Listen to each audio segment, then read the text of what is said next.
Bonjour à tous et à toutes, ici Jérôme Blanchet-Gravel, rédacteur en chef de Libera Média. Aujourd'hui, petite couverture spéciale, on se penche sur la situation en Équateur. La plupart d'entre vous avaient probablement déjà vu que on avait quelque chose comme une guerre civile en gestation. Donc aujourd'hui, je suis accompagné de monsieur Simón Pachano, qui est professeur de sciences politiques à la faculté latino-américaine de sciences sociales à Quito. Donc il est sur le terrain. Hola, muy buenas. Hola, buenos días. Entonces, señor Pachano, primero, si puede explicar la situación en el terreno a nuestros auditores de Libre Media. Bueno, es una situación que se ha agravado en términos de seguridad en los últimos días, en las últimas semanas, y que el día martes 9 de enero tomó una dimensión que nunca se ha conocido en Ecuador. Es decir, nunca hemos tenido un estallido de violencia como el que hubo en ese día, el martes 9, y que es protagonizado básicamente por grupos organizados, pandillas juveniles que trabajan para el narcotráfico. Es decir, que están vinculadas a las actividades de los carteles de la droga, tanto de Colombia como de México. Estos grupos han venido actuando en los últimos años, sobre todo, digamos, en actividades como sicariato, como presiones sobre actividades económicas, ejerciendo chantaje que se denomina vacuna, es decir, el cobrarles para permitir que sigan ejerciendo sus actividades, los comercios, en fin, ¿no? Pero en esta ocasión, es decir, en estos sucesos que se produjeron el martes, fueron absolutamente desconocidos, son algo nuevo y es una escalada de violencia muy fuerte y que llevó al gobierno a que decrete, además del estado de excepción que ya estaba decretado 2 días antes, que decrete el estado de conflicto interno, es decir, y que a estos grupos los califique como grupos terroristas. Es decir, ya plantea es una decisión que propone el uso de la fuerza, es decir, de la fuerza letal, del enfrentamiento ya armado directamente. Entonces, el presidente Daniel Noboa, el presidente de centro derecha, dijo que sí había un conflicto armado interno. Entonces, sobre usted, ¿es verdad que podemos hablar de una guerra civil o del principio de algo como una guerra civil o está un poco exagerado eso? No le llamaría una guerra civil, yo le llamaría un conflicto irregular, una guerra irregular, ¿no? Porque son grupos irregulares, son grupos que además no tienen un comando unificado. En el propio decreto del presidente se ve que se plantea que son 22 grupos los que existen en Ecuador. Estas, como decía antes, son pandillas juveniles que ya venían operando en el país desde hace mucho tiempo, desde hace 20 o más años, y que desarrollaban actividades de delincuencia común y que se enfrentaban entre ellas, pero que no constituían un peligro grave para la seguridad general del país. Cuando estas pandillas se vinculan al narcotráfico y se constituyen como la fuerza de trabajo, digamos, como la mano de obra de los narcotraficantes para transportar la droga desde las fronteras, sobre todo la frontera colombiana, pero también la peruana, hacia los puertos, porque Ecuador no produce cocaína. Ecuador es un país de tránsito y de exportación de la cocaína. Estas pandillas entonces son las que llevan la droga desde las fronteras hasta los puertos. Y esto es lo que desata una ola de violencia que no se conocía en el país, porque entre las pandillas comienzan a disputarse territorio, en primer lugar. En segundo lugar, los carteles del narcotráfico colombianos y mexicanos, que son los que están atrás de todo esto, no les pagan a las pandillas o a los pandilleros todo en dinero. Les pagan una parte en dinero, pero otra parte en droga. Y entonces estos pandilleros se ven en la obligación, digamos, de vender la droga, y eso incrementa el consumo interno, incrementa el microtráfico y genera a la vez disputas territoriales entre estas pandillas. Estas disputas son las que se expresaron sobre todo en los enfrentamientos dentro de las cárceles y que provocaron desde hace un par de años masacres en las cárceles. Ese era el nivel de violencia que se veía, además obviamente ya de una violencia, digamos, como la que señalaba antes, por la disputa de territorios y también presiones sobre comerciantes, en fin, para permitirles seguir con sus actividades. Pero el día de ayer, el día martes, hubo un cambio radical de la posición de, no sé si de todas estas pandillas o de algunas de ellas, para hacer un acto terrorista muy claro, que es el de la toma del canal de televisión, TC Televisión, y de otras instalaciones de comercios, de oficinas, de la Universidad de Guayaquil, en fin, ¿no? Que es ya un acto totalmente diferente y un acto armado en que ponen en riesgo la vida de las personas que trabajan en esos lugares, y que es lo que lleva entonces al gobierno a decretar este estado de conflicto interno. Este es el tipo, y con esto respondo a la pregunta. Me di una vuelta un poco larga porque es necesario de alguna manera poner el contexto, pero este es el conflicto que se enfrenta ahora. Un conflicto con unos grupos que, a diferencia de lo que ocurría en Colombia o que ocurre todavía y que ocurre sobre todo en México, no tienen un comando unificado. Entonces, no podemos hablar por eso de una guerra civil. Son grupos, digamos, que actúan cada uno por su propia decisión y con sus propios criterios, y no hay por lo menos no se conoce hasta ahora un grupo, un comando unificado de todos estos, ¿no? Entonces, por eso no se puede hablar del momento colombiano de Ecuador, porque ya sabemos, habla de terrorismo. O sea, ya sabemos que con Pablo Escobar, todos estos grupos, pues el cartel de Cali, ¿no? De Medellín, que empezaron, estos grupos habían empezado en Colombia a hacer terrorismo contra el gobierno, contra los militares, contra la policía y todo eso. Entonces, por él, la situación en Ecuador está distinta de la situación pasada en Colombia.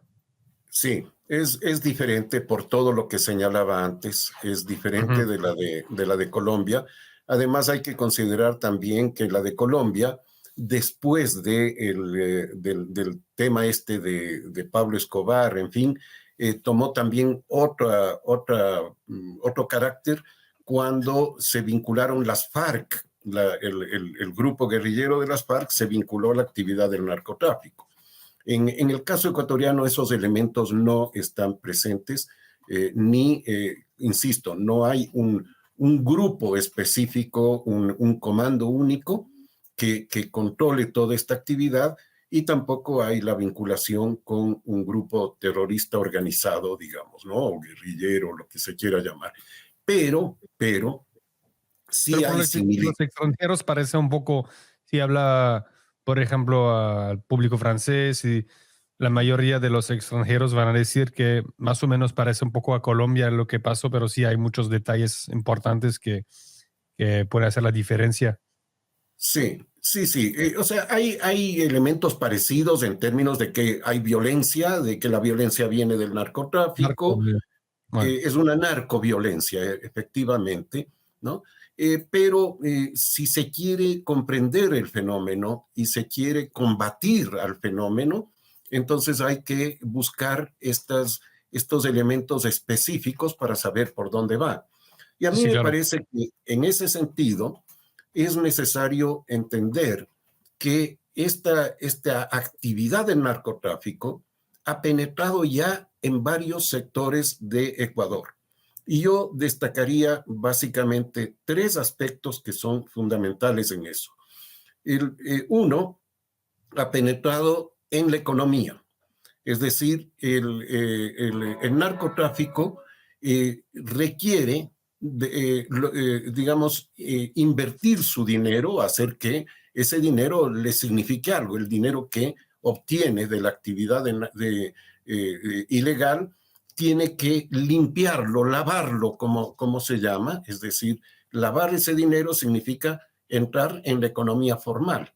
El Ecuador ofrece una, digamos, posibilidad en ese sentido, una facilidad, porque es un país dolarizado. Por lo tanto, no tiene que pasar por el sistema de cambio de moneda y tiene la posibilidad de invertir directamente. En ese aspecto, quizás el sistema financiero ecuatoriano está bastante vigilado.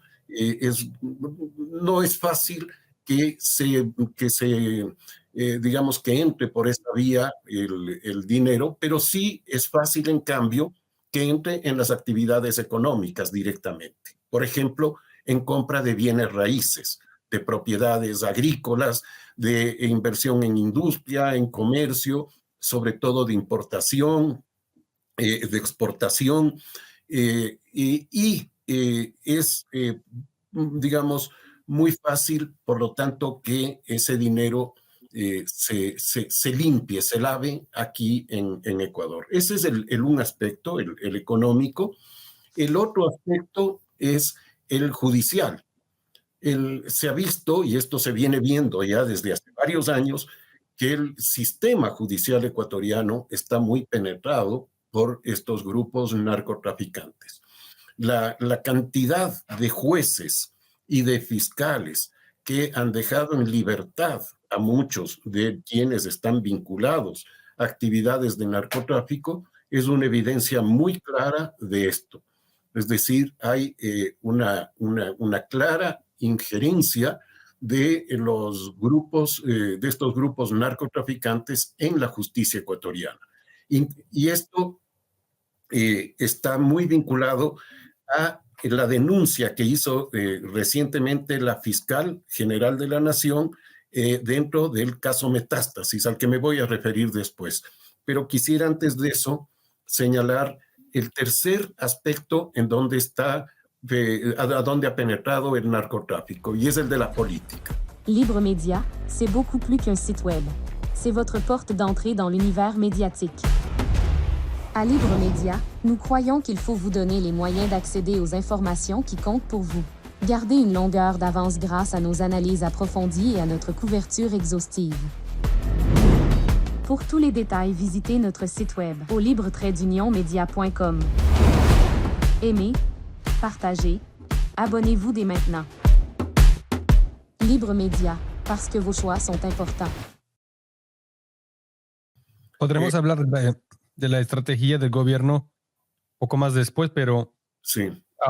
Antes de seguir, ¿cómo está reaccionando la población frente a estos eventos? La gente tiene miedo del narco, tiene miedo de que su familia no puede ir a la calle. No sé, ¿cómo está la gente como tal en la calle ahora en Quito, especialmente a dónde está? Con mucho temor, temor. Esta es una situación desconocida para la población ecuatoriana. Ecuador era un país muy pacífico, muy pacífico. Era prácticamente el segundo país con el nivel más bajo de muertes por cada 100,000 habitantes. Había muy baja incidencia de delitos, de crímenes, y no había presencia de crimen organizado. Por lo tanto, se vivía, como se decía acá, había un eslogan que se decía que Ecuador era una isla de paz. Y tenía algo de razón eso, porque no habían los problemas de los vecinos, sobre todo. Entonces, eso ha cambiado mucho y eso genera un pánico en la población.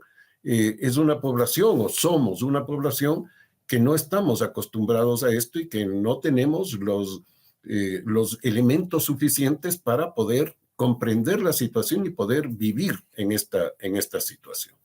Nuestra población colombiana ni siquiera mexicana. Y la estrategia del gobierno de Daniel Noboa, que quería reprimir, si escuché bien, los grupos criminales, y se dice en los grandes medios que es como una respuesta de estas pandillas a la estrategia del gobierno para reprimirlos. Primero, ¿eso usted cree que es verdad o no totalmente? No, no totalmente, no totalmente. Yo creo que más bien lo que alertó mucho a estos grupos es la denuncia de la fiscal. La fiscal general, cuando hace la denuncia y presenta el caso Metástasis, como se lo llamó, les demuestra a estos sectores que conoce perfectamente cuál es su forma de actuar y cuáles son sus relaciones, sus vinculaciones, tanto con la economía, como señalaba antes, como con la política. Y esto yo creo que es lo que dispara en gran medida lo que hemos visto el día martes con el nivel de violencia que se presentó. Me parece que ese es un factor mucho más importante que lo que haya podido hacer el gobierno, que lo que hizo en realidad fue el día lunes, si no me equivoco. No, perdón, fue antes, 2 o 3 días antes de este estallido de violencia, había decretado el estado de excepción en todo el país. Pero eso es algo que se ha venido haciendo en diversos gobiernos, la declaratoria de estado de excepción, aunque en esta ocasión fue para todo el país, en otras ocasiones ha sido para áreas determinadas. Pero eso no es un factor desencadenante. No es como, no es visto como una provocación del poder contra las pandillas y especialmente este personaje que se llama Fito, que es como el Chapo de Ecuador. No Sí, sé si... sí, es la versión, puede ser la versión del Chapo en Ecuador. Lo de Fito yo creo que estaba más relacionado con lo que se anunció que fue su traslado a otra cárcel, una cárcel de más seguridad que en la que él estaba. Y eso hace que Fito abandone la cárcel en que él estaba. Él se fuga sin que nadie se dé cuenta. Incluso parecería que se fugó el 25 de diciembre y recién se dan cuenta más o menos el 7 de enero. Entonces, es también una demostración de la incapacidad del sistema en general para controlar digamos, a estos grupos, ¿no? Uh-huh. Pero, claro, Fito yo creo que sale por eso, o sea, se fuga por eso y por la denuncia de la fiscal, porque esa denuncia va a llevar no solamente a, digamos, a buscar mayores penas o mayor identificación de los integrantes de estos grupos, sino que va a identificar a quienes están detrás de estos grupos. Y es eso a lo que me refería antes, por ejemplo, la vinculación con la política, ¿no? Que se ve claramente en algunos de los aspectos de la denuncia de la fiscal. Y usted como politólogo, ¿cuál es la estrategia que el poder tiene que adoptar para restablecer el orden en Ecuador? Porque ya sabe, en México, AMLO, el presidente Andrés Manuel López Obrador, que tenía y todavía lo tiene, su estrategia de no balazos, abrazos, no balazos con los grupos criminales. En Colombia, Gustavo Petro, el presidente de izquierda, que dice que él habla de paz total con estos grupos. ¿Usted cree que el presidente Noboa tiene que adoptar este tipo de estrategia muy enamorada, ¿no? Con los grupos criminales, o una estrategia más fuerte, más militar, pues más violenta, ¿no? Contra ellos. Y un acuerdo con grupos armados, con grupos criminales, ya sean del propio país o de otro país, es decir, un acuerdo con los enemigos, por llamarlo así, se puede dar cuando el enemigo está prácticamente vencido. No en la situación actual en donde el enemigo tiene un poder de fuego y un poder de acción muy fuerte. Yo creo que ahora, en este momento, en Ecuador, no se puede pensar en una solución de esa naturaleza. Creo que es el momento en que la solución tiene que ser ejercer la fuerza física del Estado y además el monopolio del uso de la fuerza por parte del Estado para poner orden en el país. Una vez que se tenga un control de eso y que se tenga control del aparato de justicia y que se pueda identificar la ruta del dinero del narcotráfico, entonces se podrá conversar con esos sectores. Pero antes yo creo que sería un error, sería digamos, un bajar las manos y rendirse prácticamente ante esos sectores. En ese sentido, me parece que es adecuado lo que hizo el presidente Noboa, creo yo, no tanto por su propia voluntad, sino por el asesoramiento del COSEPE, que es el Consejo de Seguridad del Estado, que es el que se reunió justamente cuando se produjo todo esto, y que se necesita tal vez algo de más radical todavía, como la de... Se habla mucho también en los medios del presidente de Salvador, Nayib Bukele, que él adoptó algo de muy, muy radical, ya sabemos, y un poco contra los derechos humanos. Él, nos acordamos que ya puso muchísima gente en la cárcel, pero la población de Salvador ya sabe, está bien contenta. Ya hicimos un reportaje en Libre Media sobre eso. El nivel de confianza en el presidente está bien, bien alto, pero usted me dice que no totalmente tenemos que adoptar sí algo de fuerte, pero no totalmente radical como Bukele en Salvador. No, es que yo creo que la estrategia de Bukele es una estrategia que se centra únicamente en controlar a las pandillas, ¿no? En llevarles a la cárcel y minimizar su capacidad de acción.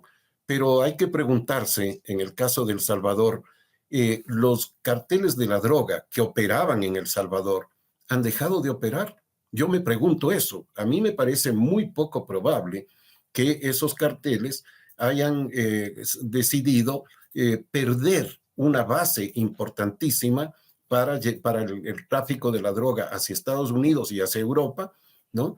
Y que no, digamos, que no tengan una respuesta a eso. Me parece muy raro. Yo creo que ahí atrás debe haber algo más complejo de negociaciones de ese tipo. Entonces, creo que no es la fórmula Bukele la que se debe aplicar.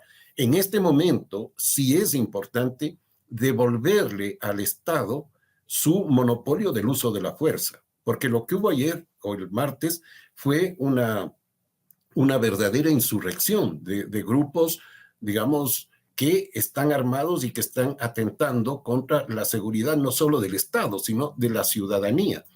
Lo que se tomaron no fueron siquiera instalaciones militares o policiales, fue un canal de televisión y se amenazó con matar a los empleados de ese canal de televisión, tanto a periodistas como presentadores, en fin.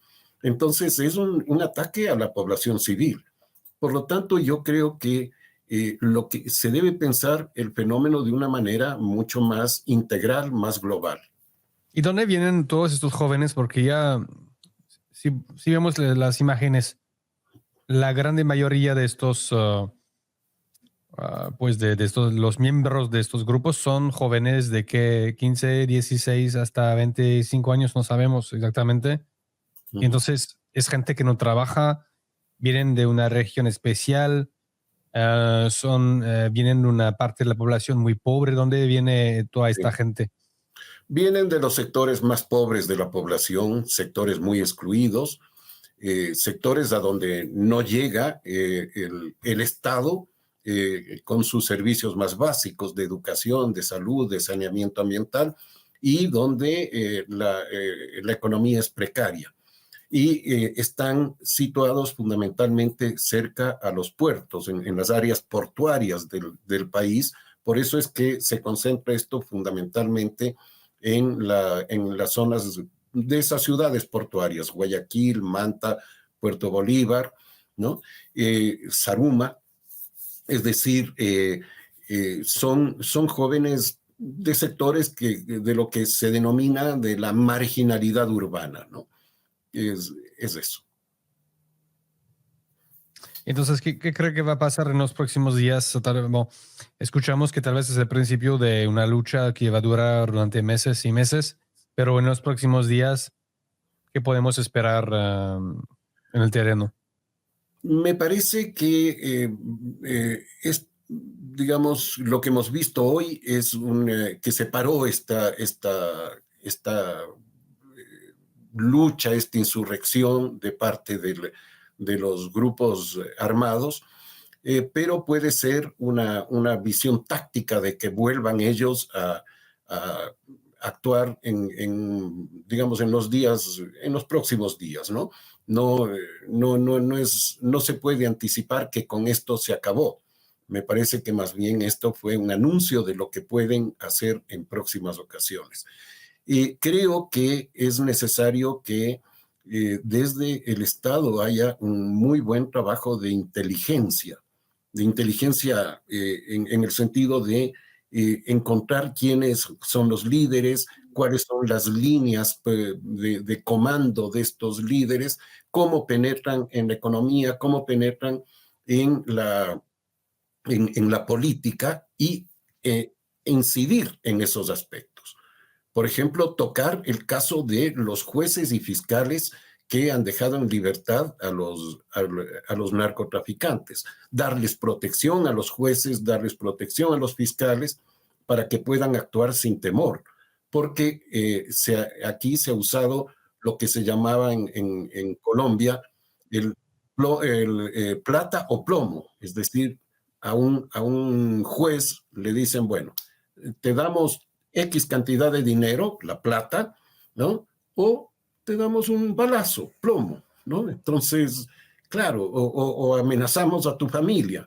Entonces, todo eso tiene que ser muy cuidadosamente manejado por este gobierno y por los que vengan en adelante, ¿no? Y terminando, usted es profesor de universidad. Ayer o martes entraron en una universidad, ¿no? De Guayaquil. Entraron en clases y todo. ¿Cómo se siente él como docente en Ecuador actualmente? Última pregunta. Y nos sentimos muy vulnerables, tanto como profesor de una universidad como también como ciudadano, ¿no? Somos muy vulnerables porque se ha generalizado, por ejemplo, esta actividad delictiva de que uno está en un restaurante, en una cafetería, y pueden entrar a robar ahí y se llevan, por ejemplo, los teléfonos celulares, ¿no? O se llevan, además del dinero, en fin, y ha habido ya incluso muertes en ese tipo de hechos delictuales, ¿no? Creo que es una sensación que todos tenemos digamos, de indefensión, ¿no? Sí, se entiende. Simone Palciano, je rappelle à nos auditeurs que vous êtes professeur de sciences politiques à la faculté latino-américaine de Quito, dans la capitale de l'Équateur. Muchas gracias. Un gran placer de hablar con usted. Avec plaisir.